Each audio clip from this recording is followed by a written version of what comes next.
Intermediate education, Telangana State. Vocational course, Mechanical Technician. I am Dr. D. Rajireddy, ME, PhD, Junior Lecturer in Mechanical Engineering, Government Junior College, Bias, Gajwal, District Siddipet. Now I am going to teach the subject Energy Sources, Paper 1, Second Year, Unit 4, Solar Energy Estimation and Calculations. So this is the one house which is installed with the solar energy system to utilize for various appliances. Coming to the introduction, solar energy nowadays widely used as one of the renewable energy sources. Applying this energy to operate the various residential, commercial and also agricultural appliances reduce the consumption of conventional energy and also saves the economical burden of the consumers. సౌరశక్తి అన్నది ఇటీవల రోజుల్లో విరివిగా ఉపయోగించబడుతున్న పునరుత్పాదక ఇంధన వనరు. సౌరశక్తిని మనం నివాస భవనాలకు, వాణిజ్య మరియు వ్యవసాయ అవసరాలకు అనువర్తించుకోవడం వల్ల సంప్రదాయ ఇంధన వనరుల శక్తి వినియోగం తగ్గి వినియోగదారులపై ఆర్థిక భారము తగ్గుతుంది. The installation of solar system needs initial investment to the consumers. Then after, with the little maintenance only, the consumer can meet the power requirements from this solar system. సౌరశక్తి వ్యవస్థాపన కోసం మొదట్లో కొంత ఖర్చు ఎక్కువగానే అవుతుంది. ఆ తర్వాత స్వల్ప నిర్వహణ వ్యయంతో వినియోగదారుడు అతనికి కావలసిన శక్తిని సమకూర్చుకోవచ్చును.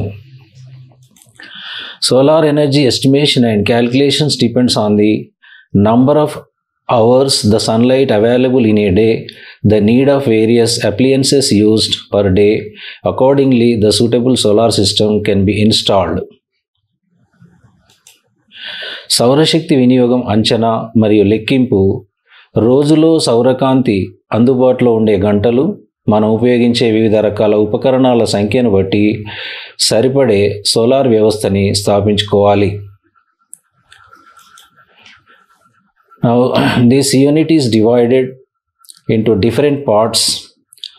Now coming to the explanation of first part, the estimation and calculation of residential applications.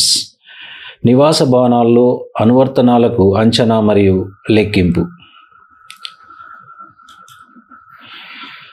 The following simple steps makes the solar energy estimation and calculations easier.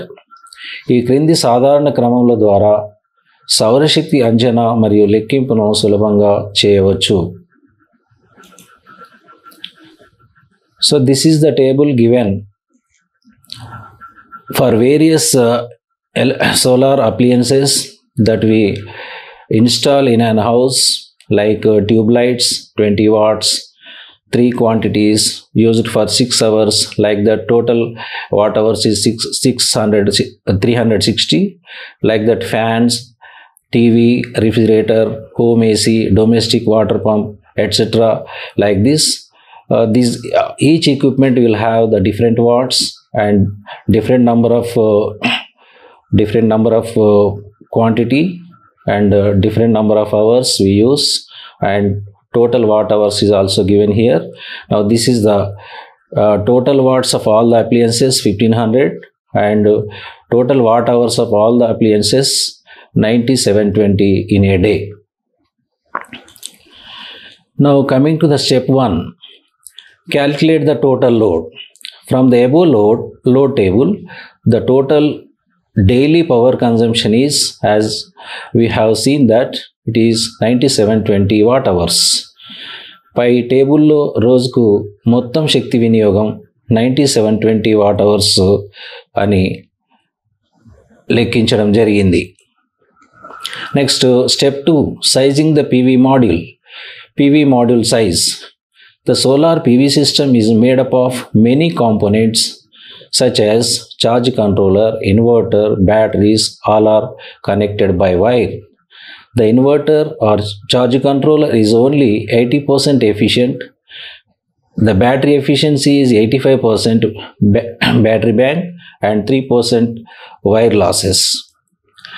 Thus, the requirements must be oversized from the module by 1 by 0.80 into 0.85 into 0.97 or by 1.51 or simply 1.5. సౌరశక్తి వ్యవస్థ charge నియంత్రణ, inverter, battery అనే భాగములతో తయారు చేయబడుతుంది. ఇవన్నీ వైరుతో కలపబడతాయి. Inverter, charge కంట్రోలర్లు 80%, battery 85% మరియు wire 3% సమర్థతని కలిగి ఉంటాయి. అందువల్ల 1/0.80 ఇంటూ 0.85 ఇంటూ 0.97 లేదా 1.51 లేదా సుమారుగా 1.5% మాడ్యూల్ యొక్క సైజుని మనం అధికంగా తీసుకుంటాం. So energy needed from the module for this example house is about 9720 into its efficiency losses, that means 1.5 is equal to 14,580 watts power. అందువల్ల పై ఉదాహరణలో ఇంటికి కావలసిన మాడ్యూల్ సైజును సుమారుగా మనం 14,580 వాట్స్ పవర్స్గా తీసుకోవాలి. If the house is located in a place like Delhi, it can be assumed from the values given below in table. The daily sunshine is 5.5 hours. So the peak watt rating of modules for this system will be 14,580 by 5.5 hours is equal to 2,650.90 watt powers. Rounding this value it up to 2651 watt powers or 2.64 kilowatt powers modules will be required. మనం అనుకునే ఇల్లు ఢిల్లీలో ఉంది అనుకుందాం. ఈ క్రింది పట్టికలో ఇచ్చినట్లుగా సౌరకాంతి ఢిల్లీలో రోజున 5.5 గంటలు ఉంటుంది. కాబట్టి ఇందుకు కావాల్సిన మాడ్యూల్ మనకి 14,580 by 5.5 hours is equal to 2650.90 watt powers. దీన్ని సరిసంఖ్యకు సవరిస్తే 2651 వాట్ పవర్స్ మాడ్యూల్ మనకి కావాలి. If it wants more liberal, use 5 sunshine hours. It gives 14,580 by 5 equal to 2916 watt powers or nearly 3 kilowatt powers. When it is taken up a round value, sunshine table is given below. అంటే మనం ఇంకా సౌరకాంతిని 5 గంటలే సుమారుగా 5 గంటలే అని తీసుకుంటే 14,580 by 5 is equal to 2,916 what powers లేదా దీన్ని 3 కిలో వాట్ పవర్స్కు దగ్గరగా తీసుకుందాం. సౌరకాంతి పట్టికని క్రింద చూపబడింది. ఇక్కడ మనకు మన దేశంలో వివిధ ప్రాంతాల్లో మాడ్యూల్ ఓరియంటేషన్ హారిజాంటల్గా ఉన్నప్పుడు, మాడ్యూల్ ఓరియంటేషన్ లాంగిట్యూడినల్గా ఉన్నప్పుడు సన్షైన్ ఎన్ని గంటలు అందుబాటులో ఉంటుంది అనేదాన్ని ఈ పట్టిక తెలియజేస్తుంది. ఇందులో ఉదాహరణకి మనం ఢిల్లీలో ఉన్నటువంటి ఒక హౌస్ అది హారిజాంటల్ మాడ్యూల్తో ఉన్నప్పుడు 5.5 అవర్స్ సన్షైన్ మనకు అందుబాటులో ఉంటుంది అని ఎగ్జాంపుల్గా తీసుకుంటున్నాం. నా step number 3, number of photovoltaic arrays required. మనకి ఇప్పుడు కావాల్సినటువంటి ఫోటోవోల్టైక్ పలకల సంఖ్య ఎంత అనేది చూసినట్టయితే, as we know that 1 kilowatt hour equal to 1000 watts. 1 panel voltage will produce 320 watts. Now for 1 kilowatt hours, 1000 by 320 is equal to 4 panels. So 1 kilowatt, to produce 1 kilowatt power, we need 4 panels. Accordingly, for the above example problem, the wattage is 2.65 kilowatts. Rounding it to 3 kilowatts power, number of panels needed is 3 into 4 is equal to 12 panels. So here 12 panels of each 320 watts is required. మనకు 1 kilowatt equal to 1000 watts అని తెలుసు. ఒక panel voltage 320 వాట్స్ను ఉత్పత్తి చేస్తుంది. అలా 1 kilowatt hour is equal to 1 kilowatt అవర్కి మనకి ఎన్ని ప్యానెల్స్ కావాలి అంటే 1000/320 ఈక్వల్ టు 4 ప్యానెల్స్ అవసరం. కాబట్టి ఒక panel is equal to 4 panels. దీన్ని అనుసరించి మన ఉదాహరణ ప్రాబ్లంలో కావలసిన శక్తి మనకి 2.65 కిలోవాట్స్ కావాలి, అంటే సుమారుగా 3 కిలోవాట్స్. ఇందుకోసం కావలసిన సౌర పలకల అంటే ప్యానెల్స్ సంఖ్య 3 × 4 ఈక్వల్ టు 12 పలకలు. కాబట్టి ఇక్కడ ఒక్కొక్కటి 320 వాట్స్వి 12 పలకలు అవసరము. Next step number 4, inverter sizing. Inverter is one of the most important elements of the solar electric power system. It converts the variable direct current, that is DC, output of photovoltaic solar panel into alternating current, that is AC. Inverter is used in the PV system when 220 AC power output is needed. Its rating should be never lower than the total watt of appliance. The inverter size should be generally 25 to 30% bigger than the total watts of appliances. If the load includes the appliance such as motor or compressor, then the inverter size should be a minimum 3 times the capacity of these appliances so that it can handle the starting surge current for few seconds. Inverter అంటే ఏంటి అనేది తెలుసుకుందాం. సౌర విద్యుత్ వ్యవస్థలో inverter అన్నది ఒక ముఖ్యమైన భాగము. ఇది సౌర పలకల నుండి వచ్చే డైరెక్ట్ కరెంట్ DCని ఆల్టర్నేటివ్ కరెంట్గా మారుస్తుంది. ఫోటోవోల్టిక్ వ్యవస్థలో 220 ACకి ఇన్వర్టర్ని ఉపయోగించడం అవసరము. దీని సామర్థ్యము అన్ని గృహ ఉపకరణాల మొత్తం వాట్ల కంటే తక్కువ ఉండకూడదు.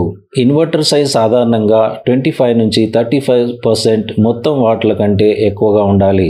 ఒకవేళ లోడ్లో మోటార్ లేదా కంప్రెసర్ వంటివి ఉన్నప్పుడు ఇన్వర్టర్ సైజు 3 రెట్లు అధికంగా ఉండాలి. ఇలా ఉండడం వల్ల ఉపకరణాలని మొదట్లో స్టార్ట్ చేసేటప్పుడు అకస్మాత్తుగా కొన్ని సెకండ్ల పాటు వచ్చే అలజడిని నిలకడగా ఉంచుతుంది. In example, total wattage of all appliances is 1500 watts. Considering 30% of bigger size is 1500 into 0.30. 30% means 0.30 is equal to 450 watts. Then the inverter size should be 1500 watts plus 30% extra, that is 450, that equal to 1950 watts. ఈ ఉదాహరణలో మొదటి పట్టికలో ఇచ్చిన మొత్తం watts 1500 watts.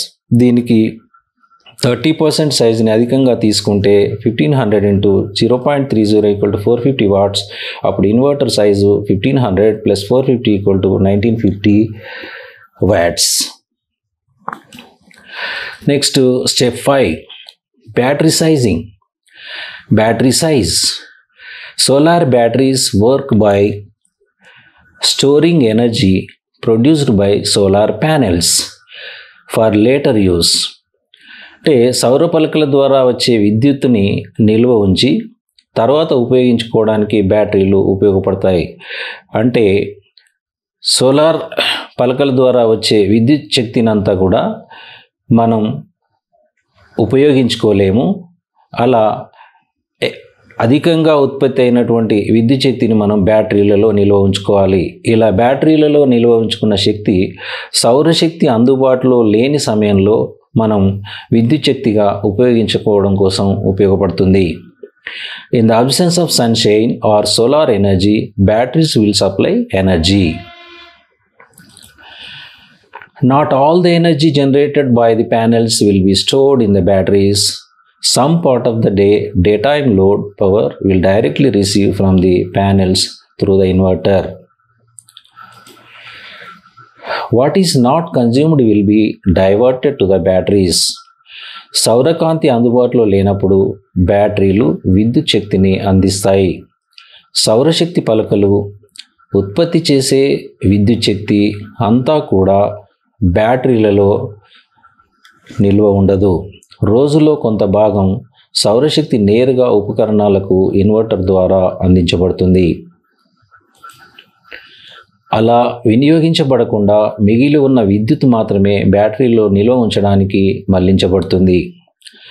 Let us considering the average 4.5 hours daily, the working appliances receive power directly from the panel through the inverter.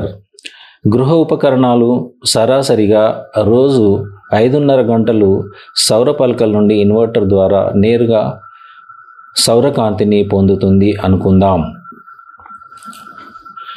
In summer months, it can be assumed that for 5.5 hours, all the daytime load of fans, TV and the laptop etc. receives from the panel. This is 1500 watts minus 20 watts for LED tube lights is equal to 1480 watts from load table. For 5.5 hours, 1480 into 5.5 is equal to 8140 watts. Thus, the energy remaining for 9720 watts minus 8140 watts is equal to 1580 watts needs to store in the batteries.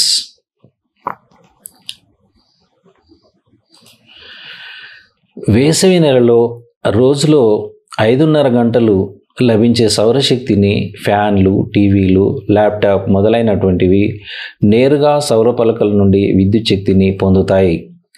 ఇది 1500 watts minus 20 watts tube లైట్లవి is equal to 1480 watts.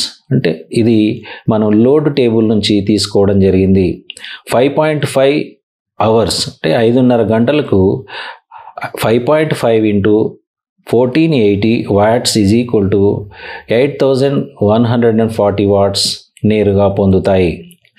మిగిలిన శక్తి 9720 watts minus 8140 watts is equal to 1580 wattsని బ్యాటరీలో నిల్వ ఉంచడం అవసరము.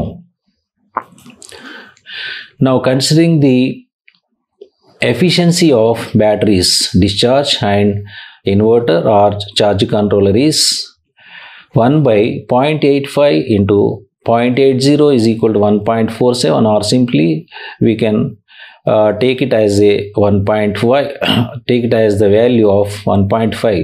That means, as already we studied in the beginning, the efficiency of batteries and also as well as the efficiency of inverters is only less, that is 85% and 80%. So therefore here, considering these efficiencies, we will get some factor, that is 1.47 or simply 1.5.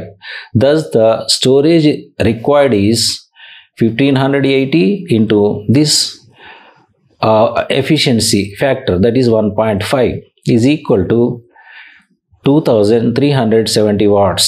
This much stored energy will be drawn daily from the batteries. Here also considering the higher value for 2370 watts as 2500 watts or 2.5 kilowatts. That means exactly we do not get these solar panels, so therefore we have to make it the round value. That's why here instead of 2370 watts we are considering 2500 watt hours, or in kilowatts it is 2.5 kilowatt hours. ఇప్పుడు battery discharge మరియు inverter charge కంట్రోలర్ల సమర్థత పరిగణలోకి తీసుకుంటే 1 by 0.85 into 0.80 equal to 1.47 లేదా 1.5. దీన్ని మనం ఇంతకుముందే battery discharge మరియు ఇన్వర్టర్ యొక్క సమర్థతని మనం 85% మరియు 80%గా తీసుకున్నాం. అలా దీని సమర్థతను లెక్కించినట్టయితే మనకి ఇక్కడ సమర్థత గుణకం వస్తుంది, దాన్ని 1.47 వస్తుంది. దీన్ని మనం 1.7గా తీసుకుందాం. అలా కావాల్సిన బ్యాటరీ నిల్వ 1580 into is equal to 2370 watt hours. బ్యాటరీలో నిల్వ ఉన్న ఇంత శక్తిని రోజు బయటకు తీసుకొని వినియోగించుకోవాలి. ఇక్కడ కూడా 2370 వాట్స్ కంటే ఎక్కువ సైజు బ్యాటరీలను పరిగణలోకి తీసుకుంటే 2.5 కిలోవాట్ అవర్స్ బ్యాటరీ అవసరం అవుతుంది. Next step 6, number of batteries required. కావలసిన బ్యాటరీల సంఖ్య. Total energy required for the battery per day is equal to 2.5 kilowatts into 16 hours, that equal to 40 kilowatt hours, where it is considered that battery storage is 16 hours. The storage period of the battery is 16 hours. So therefore here we need the total, it is required to calculate the total energy for the battery per day. So here 2.5 hours, like that 2.5 kilowatts, like that it stores the 16 hours per day. So therefore 2.5 kilowatts into 16 hours equal to, we will get 40 kilowatt hours. రోజుకి బ్యాటరీలలో నిల్వ ఉంచుకోవడానికి కావాల్సిన మొత్తం శక్తి 2.5 into kilowatt hours. ఇది మనం ఇంతకుముందే లెక్కించడం ద్వారా తెలిసింది. ఇంటూ 16 అవర్స్, అంటే బ్యాటరీ నిల్వ ఉంచుకునేటువంటి గంటలు 16 అవర్స్ కాబట్టి 2.5 kilowatt hours into 16 hours equal to 40 kilowatt hours. రోజులో బ్యాటరీ విద్యుత్తుని 16 గంటలు నిల్వ ఉంచుకుంటుంది. Next, if lead acid batteries of 24 watts and capacity 200 ampere hours, if the depth of the discharge is considered to be 75%, then the number of batteries need is equal to 40 kilowatt hours by 24 volts into 200 ampere hours into 0.75 is equal to 11.11, or taking only round value, it is 11. ఇవి 24 volts మరియు 200 ampere hours lead acid బ్యాటరీలు అనుకుంటే, అలాగే ఇవి విడుదల చేసే శక్తి 75% అనుకుంటే, కావలసిన బ్యాటరీల సంఖ్య 40 kilowatt hours by 24 volts into 200 ampere hours into 0.75 is equal to 11.11, అంటే 11 బ్యాటరీస్. దీన్ని 11.11ని మనం కేవలం 11 అని మాత్రమే తీసుకుంటే 11 బ్యాటరీలు అవసరం అవుతాయి. So it needs about 11 lead acid 24 batteries, each of capacity 200 ampere hours. These batteries are always connected in series. అందువల్ల 24 వోల్ట్స్ బ్యాటరీలు ఒక్కొక్కటి 200 ఆంపియర్ అవర్స్ ఇవి 11 అవసరము. ఇవి అన్నీ ఎల్లప్పుడూ శ్రేణిలో కలపబడి ఉంటాయి. Some of the solar installation systems for residential appliances is shown below. నివాస భవనాల్లో సౌరశక్తి వ్యవస్థల అనువర్తనాలను క్రింద చూపబడినవి. ఇక్కడ మనకి సౌర వ్యవస్థని ఏసీ లోడ్స్కు కలపబడి ఉంది. ఇక్కడ ఇది solar panels fitted on the top of the stand, and this is the charge controller, this is the battery bank, from there to inverter, and from here to main distribution panel, and from here to AC loads. Similarly, the solar system is also connected to the fans, bulbs, like this. It is connected to the various appliances in a residential house. And like this, here also the solar energy, this is the panel, and it is connected to the solar charge controller, and from there to the battery, and from this charge controller to the load, that is a bulb. So whatever the solar energy coming from the solar panel will receive this solar charge controller, and excess solar energy, whatever it is there, that will go into the battery and will be stored, and whenever the sunlight is not available at the time, the charge controller will receive the power from the battery and will supply to the light, so that the light will work. Now, coming to the short answer type questions covers under this part 1. Number 1, name the solar residential appliances. Number 2, write the components of solar PV system. Number 3, name the solar commercial appliances. Number 4, what is the use of inverter? Number 5, write the difference between inverter and battery.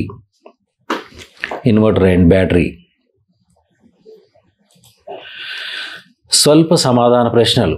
నివాస భవనాల్లో సౌరశక్తితో పనిచేసే ఉపకరణాల పేర్లు తెలుపుము. రెండవది, solar PV వ్యవస్థలోని భాగములు వ్రాయము. మూడవది, సౌరశక్తితో పనిచేసే వాణిజ్య ఉపకరణముల పేర్లు తెలుపుము. నాలుగవది, ఇన్వర్టర్ ఉపయోగము తెలపండి. 5, ఇన్వర్టర్ మరియు బ్యాటరీకి మధ్య భేదము వ్రాయము. లాంగ్ ఆన్సర్ టైప్ క్వశ్చన్స్, దీర్ఘ సమాధాన ప్రశ్నలు. Number 1, explain the estimation and calculation procedure of residential appliances used with solar system, assuming the required data suitably. సరైన దత్తాంశాన్ని తీసుకొని నివాస భవనాలలో సౌరశక్తితో పనిచేసే గృహ ఉపకరణాల వ్యవస్థకి అంచనా వేసి లెక్కించండి. అంటే మనం ఇక్కడ ఈ ఉదాహరణ ప్రాబ్లంలో ఒక నివాస భవనంలో ఎన్ని ఫ్యాన్స్ ఉన్నాయి, ఎంత వాట్స్తో ఉన్నాయి, తర్వాత ఎన్ని ట్యూబ్ లైట్స్ ఉన్నాయి, తర్వాత ఏసీ ఏముంది, తర్వాత పంప్స్ ఏమున్నాయి, ఇలా మనం కొన్నింటిని ఎగ్జాంపుల్గా తీసుకున్నాం. సో అలా మీకు లాంగ్ ఆన్సర్ టైప్ క్వశ్చన్లో మీరు ఇలాంటి ఉదాహరణ, ఒక నివాస గృహంలో కొన్ని ఫ్యాన్స్ ఎన్ని వాటేజీ, అలాంటి ఎన్ని ఉన్నాయి, అలాగే ఒక టీవీ, అలాగే ఒక కంప్యూటర్, అలాగే ఒక ఫ్రిడ్జ్, సో ఇలా అటువంటి వాటికి మనం అటువంటి ఎన్ని బిగించబడి ఉన్నాయి, ఒక్కొక్కటి ఎన్ని వాట్స్వి ఉన్నాయి, ఒక్కొక్కటి ఎన్ని గంటలు పనిచేయాలి అనేదాన్ని మీరు కావలసినటువంటి దత్తాంశాన్ని తీసుకొని మనం ఇంతకుముందు ఈ పార్ట్ 1లో వివరించినట్లుగా step 1, step 2, step 3, step 4, step 5, step 6 ఇలా వరుసగా ఒక క్రమ పద్ధతిలో వీటిని మనం లెక్కిస్తూ వచ్చినట్టయితే ఆ ఇంటికి కావాల్సినటువంటి సోలార్ ఇన్స్టలేషన్, ఎలక్ట్రిక్ అప్లియన్సెస్కి కావాల్సినటువంటి మనకు సోలార్ మాడ్యూల్ సైజ్ ఎంత, బ్యాటరీ సైజ్ ఎంత, ఇన్వర్టర్ సైజ్ ఎంత, అలా ఎన్ని బ్యాటరీలు కావాలి, ఎన్ని సోలార్ మాడ్యూల్స్ కావాలి అనేది మనకు తెలుస్తుంది. Now this is the end of this unit 4.